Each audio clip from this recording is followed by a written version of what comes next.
Hello students, आओ आज molarity का कंसेप्ट सीखा जाए। मोलारिटी एक ऐसा टॉपिक है जो फिजिकल केमिस्ट्री के ऑलमोस्ट सभी चैप्टर में दिया गया है, तो बहुत जरूरी है इसका बेसिक कंसेप्ट सीखना। और शुरुआत करते हैं molarity. What is molarity of any solution? तो जो पहला बेसिक कंसेप्ट इसका है, अगर किसी भी सब्सटेंस का एक मोल हम सॉल्यूशन के 1 लीटर में डिसॉल्व करें, बात समझ में आनी चाहिए सबको। If 1 mole of solute is dissolved in 1 litre of solution, तो बनने वाला सॉल्यूशन हमारा मोलर सॉल्यूशन कहलाएगा। इस डायग्राम को कंसीडर करो। जैसे सपोज करो यहाँ पे 1 लीटर वॉल्यूम लिया गया है किसी भी सॉल्यूशन का, ठीक है। 1 लीटर वॉल्यूम लिया गया सॉल्यूशन का। अगर इस सॉल्यूशन में किसी सॉल्यूट के 1 मोल प्रेजेंट हो, तो ये जो हमारा ऑब्टेन्ड सॉल्यूशन है ये मोलर सॉल्यूशन कहलाएगा। तो मोलरिटी सिंपली रिप्रेजेंट करती है एक रिलेशनशिप जो सॉल्यूट को सॉल्यूशन से लिंक करता है, ठीक है। यहाँ पे सॉल्यूट का नंबर ऑफ मोल्स कंसिडर करते हैं और सॉल्यूशन का वॉल्यूम कंसिडर करते हैं। तो इस बिहार पे जो पहला बेसिक फॉर्मूला मोलारिटी के हमारे सामने आता है वह होता है molarity is equal to what? It is equal to number of moles of solute upon volume of solution in litre. ये पहला बेसिक फॉर्मूला है किसी भी सॉल्यूशन के मोलारिटी का, number of moles of solute upon volume of solution in litre. इसका formulation अगर हम लोग करें तो फॉर्मूले के रूप में बनेगा molarity is equal to N upon V। N क्या हो गया?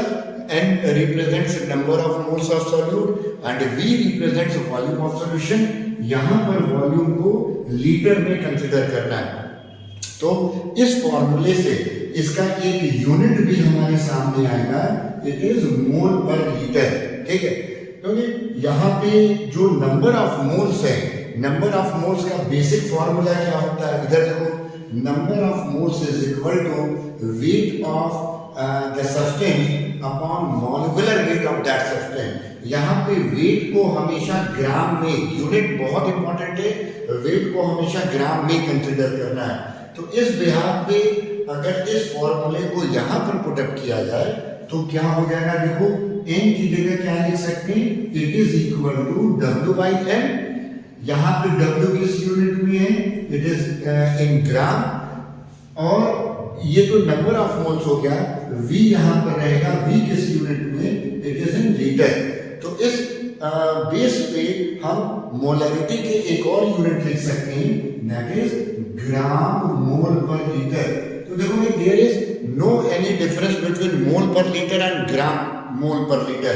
ग्राम simply represent that the weight of solute has been taken in gram. तो this is the basic formula. बहुत सारे क्वेश्चंस या न्यूमेरिकल्स मैंने देखे हैं जहां पे सॉल्यूशन का वॉल्यूम मिलीलीटर में दिया होता है, ठीक। तो उस मिलीलीटर वाले वॉल्यूम को लीटर में बदलकर इस फॉर्मूले में इनपुट करना पड़ेगा। तो जब कभी मिलीलीटर को लीटर में बदला जाता है तो 1000 से डिवाइड करते हैं। तो इसका फॉर्मूला हमारा क्या बनेगा? और जरा देखा जाए, इसी फॉर्मूले को फिर से यहाँ रीराइट कर रहे हैं। अभी हम लोगों ने देखा था molarity is equal to, formula हमारा क्या था? W upon M into V, ठीक है ना। यहाँ पर V हमारा किस यूनिट में था? लीटर। और मैंने अभी क्या बताया कि अगर वॉल्यूम क्वेश्चन में मिलीलीटर में दिया तो उसको लीटर में बदलना पड़ेगा। तो फॉर्मूला हमारा क्या हो जाएगा? W/n V।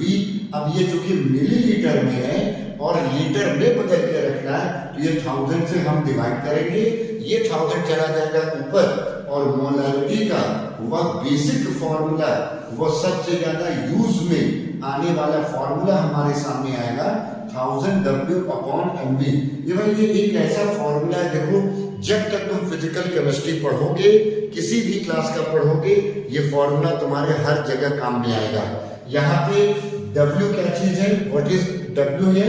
W यहाँ पर है, it is wait of solute, ठीक है। और इस वेट ऑफ सॉल्यूट का यूनिट क्या लेना है यहाँ पे, this one is gram. V यहाँ पर क्या है, V है वॉल्यूम ऑफ सॉल्यूशन, किस यूनिट में है, इस फॉर्मूले में वॉल्यूम हमारा मिलीलीटर में है, ठीक। ये M क्या चीज है, it is molecular weight of solute. तो इनफैक्ट जानो मोलारिटी के 90% जो न्यूमेरिकल्स है वो इस फॉर्मूले पे सॉल्व होते हैं। यूनिट मैंने तुम्हें बता दिया, either you can write mole per litre और ग्राम मोल पर लीटर। आगे बढ़ते और कई चीजों को और डिस्कस करते हैं। इतना तुम सब लोगों को समझ में आ गया होगा कि मोलारिटी है क्या। आगे बढ़ा जाए और कुछ और इम्पोर्टेंट चीजों को कंसिडर किया जाए। देखो मान लो इसी डायग्राम के थ्रू मैं तुम्हें कुछ और चीजें बताने जा रहा हूं। मान लो कहीं किसी क्वेश्चन में 5m ग्लूकोज सॉल्यूशन दिया हुआ है, तो कैपिटल M अगर किसी नंबर के आगे लिखा है तो इट रिप्रेजेंट्स मोलारिटी। इसको क्या पढ़ेंगे, 5 molar glucose solution.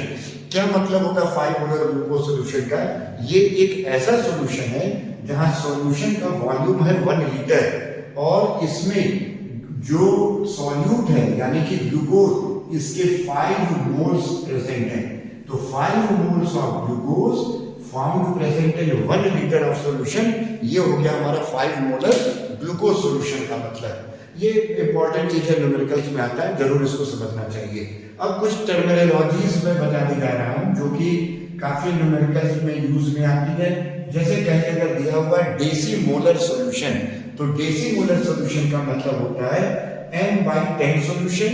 m/10 solution का मतलब 0.1 मोलर सॉल्यूशन, ठीक। नेक्स्ट टर्मिनोलॉजी है हमारे पास, वह है सेंटीमोलर सॉल्यूशन। सेंटीमोलर का मतलब हुआ m/100 सॉल्यूशन। सॉल्व करेंगे तो it is 0.01 m solution.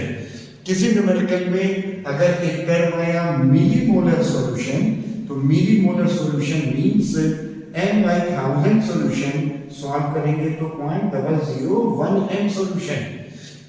Next terminology है सेमी मोलर सॉल्यूशन। तो सेमी मोलर सॉल्यूशन क्या होता है, इट इज m/2 सॉल्यूशन, यानी कि एक ऐसा सॉल्यूशन जिसकी मोलारिटी हाफ या 0.5 है। और सिंपली कभी अगर कोई टर्म मिले मोलर सॉल्यूशन, तो मोलर का मतलब हुआ 1 मोल है सॉल्यूशन, यानी मोलारिटी उसकी 1 है। तो ये कुछ बेसिक टर्म्स हो गए जो मोलारिटी से रिलेटेड है, न्यूमेरिकल्स में यूज में आते हैं। आगे बढ़ते हैं, अगली इंपॉर्टेंट चीज और देखा जाए क्या है इन टर्मिनोलॉजीज के बाद। कभी ऐसे न्यूमेरिकल्स तुम देखे हो बुक्स में, अनसॉल्व्ड पेपर्स में, या खास तौर पे नीट और जेईई के ऑब्जेक्टिव क्वेश्चंस में ऐसे क्वेश्चंस आते हैं कि अगर किसी सॉल्यूशन को डाइल्यूट किया गया है, वाटर ऐड किया गया या एसिड दिया गया और बेस से रिएक्शन कराया गया, तो 3-4 चीजें मैंने बताई।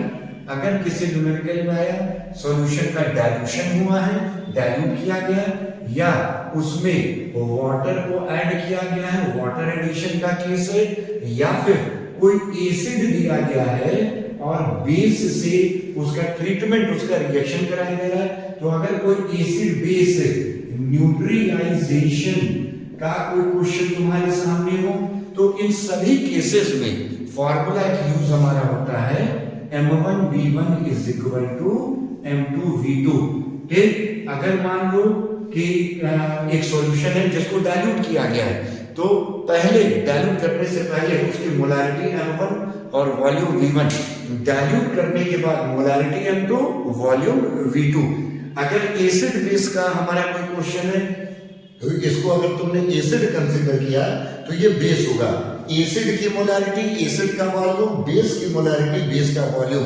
कोई 3 फिगर क्वेश्चन में दिया होगा और 4th अननोन फिगर को तुमको कैलकुलेट करके दिखाना होगा।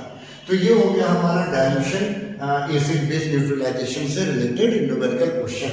आगे बढ़ते कुछ ऑब्जेक्टिव क्वेश्चंस में और बोर्ड में भी आई हुई चीजें हैं कि what is the effect of dilution on molarity of any solution. तो अभी तुमने देखा होगा मोलारिटी के फॉर्मूले में जो बेसिक फॉर्मूला हमारा था वो था n/v। तो इस फॉर्मूले से क्या क्लियर हो रहा है कि भाई molarity is inversely proportional to volume. जब किसी सॉल्यूशन को तुम डाइल्यूट करोगे डेफिनेटली वाटर ऐड करोगे, वाटर ऐड होगा तो उसका वॉल्यूम बढ़ेगा, और जैसे ही वॉल्यूम बढ़ेगा तो इस फॉर्मूले के अकॉर्डिंग उसकी मोलारिटी डिक्रीज कर जाएगी। तो काफी इंपॉर्टेंट चीज है, on dilution the molarity of any solution decreases. ठीक, नेक्स्ट आगे बढ़ते, बहुत इंपॉर्टेंट चीज मैं तुम्हें बताने जा रहा हूं। इनफैक्ट तुम्हारी किताबों में, बुक्स में ये ऐसे नहीं समझाया गया है, पर ऑब्जेक्टिव क्वेश्चंस में ये टॉपिक बहुत पूछा गया है कि what is the effect of temperature on molarity of solution. Temperature dependent है, लास्ट लेक्चर में मैंने बताया था मोलारिटी नॉर्मलिटी दोनों टेम्परेचर पर डिपेंड करते हैं। तो what is the effect of temperature on molarity of any solution. तो भाई देखो, जो इंपॉर्टेंट चीज मैं बताने जा रहा हूं वो क्या कि टेम्परेचर से मोलारिटी इनवर्सली प्रोपोर्शनल होता है, यानी अगर टेम्परेचर इंक्रीज करेंगे तो सॉल्यूशन की मोलारिटी डिक्रीज करेगी। तो हाउ इट इज पॉसिबल, कैसे ये पॉसिबल है समझने का प्रयास करना।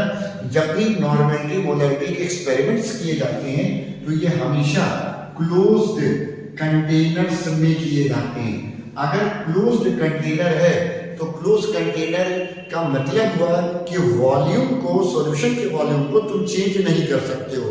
तो अगर क्लोज्ड कंटेनर में कोई सॉल्यूशन है और इस सॉल्यूशन को तुम हीट कर रहे हो, टेम्परेचर दे रहे हो, तो होगा क्या, जो इसके डिफरेंट मॉलिक्यूल्स हैं, हीट करने से, टेम्परेचर देने से इंटरमॉलिक्यूलर स्पेसेस बढ़ेंगे। इंटरमॉलिक्यूलर स्पेस के बढ़ने से मतलब मॉलिक्यूल्स दूर दूर जब जाएंगे तो इनका वॉल्यूम इंक्रीज कर जाएगा। फिर से चीजों को रिपीट कर रहे हैं, जो भी मोलारिटी नॉर्मलिटी के क्वेश्चंस होते हैं वो क्लोज कंटेनर में कंसिडर किए जाते हैं। क्लोज कंटेनर का मतलब सॉल्यूशन का वॉल्यूम तुम बाहर से चेंज नहीं कर सकते हो। तो अगर ऐसे सॉल्यूशन का तुम टेम्परेचर राइज अप करोगे तो वह हीट, वह टेम्परेचर सॉल्यूशन के जो डिफरेंट मॉलिक्यूल्स हैं उसके इंटरमॉलिक्यूलर स्पेस को इंक्रीज करेगा। जब इंटरमॉलिक्यूलर स्पेस बढ़ेगा तो डेफिनेटली जो वॉल्यूम है सॉल्यूशन का वो वॉल्यूम भी इंक्रीज होगा, और जब वॉल्यूम इंक्रीज हुआ तो डेफिनेटली मोलारिटी डिक्रीज करेगी। तो this is the reason why on increasing the temperature molarity of any solution decreases. तो ये हमने मोलारिटी का कुछ बेसिक कंसेप्ट सिखाया है। उम्मीद करता हूं तुम्हारे काम में आएगा और न्यूमेरिकल्स को सॉल्व करने में हेल्प करेगा। Thank you.